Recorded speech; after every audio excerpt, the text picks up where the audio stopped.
ஸ்ரீ குருப்யோ நமக. சர்வம் நீ காண்போர் அனைவருக்கும் வணக்கம். ஸ்ரீ புவனேஸ்வரி ஸ்தோத்திர மகிமை பாராயணம் மற்றும் பாராயண பலன்கள் பற்றி இந்த பதிவில் காண்போம். தசமகா வித்யைகளுள் நான்காவது தேவி ஸ்ரீ புவனேஸ்வரி ஆவாள். ஸ்ரீ புவனேஸ்வரி தேவி எல்லாவற்றையும் படைத்து உலகில் உள்ள தேவையற்ற தீமைகளை அழிக்கக்கூடிய உயர்ந்த தெய்வமாக போற்றப்படுபவள். ஸ்ரீ புவனேஸ்வரி தேவிக்கு உரிய இந்த ஸ்தோத்திரம் மிகவும் சக்தி உடையது. முதல் 3 ஸ்லோகங்களில் உள்ள 18 நாமாக்களையும் பக்தியுடன் தினமும் படித்து வந்தால் ஒருவரின் வறுமை நிலை நிச்சயம் அழியும். தினமும் இதை ஒருமுறை படித்தால் தனலாபம் மற்றும் தானிய அபிவிருத்தி உண்டாகும். தினமும் இதை 2 முறை படித்தால் அனைத்து சத்துருக்களும் அழிவார்கள். தினமும் 3 முறை இதை படித்தால் அனைத்து வித நோய்களும் தீரும்.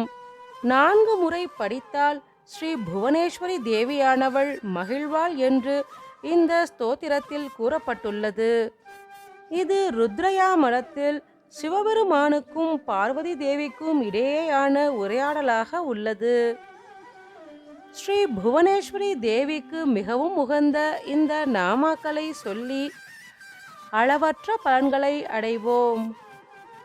ஸ்ரீ புவனேஸ்வரி ஸ்தோத்திரம். அஷ்டசித்திதரம் லக்ஷ்மி அரூபா பகுரூபிணி திரிசூல புக்குரா தேவி பாஷாங்குஷவிதாரிணி खड्गखेटधरा देवी घण्टिनी चक्रधारिणी षोडशी त्रिपुरा देवी त्रिरेखा परमेश्वरी कौमारी पिङ्गला चैव वारिणी जगन्मोहिनी दुर्गा देवी त्रिगन्धा च नमस्ते शिवनायक. एवं चाष्टशतनामं च श्लोके त्रिनयभावितं भक्तये पठे नित्यं दारिद्र्यं नाश्यति निश्चयम्. एककाले पठे नित्यं धनधान्यसमाकुलं द्विकाले यः पठे नित्यं सर्वशत्रुविनाशनम्.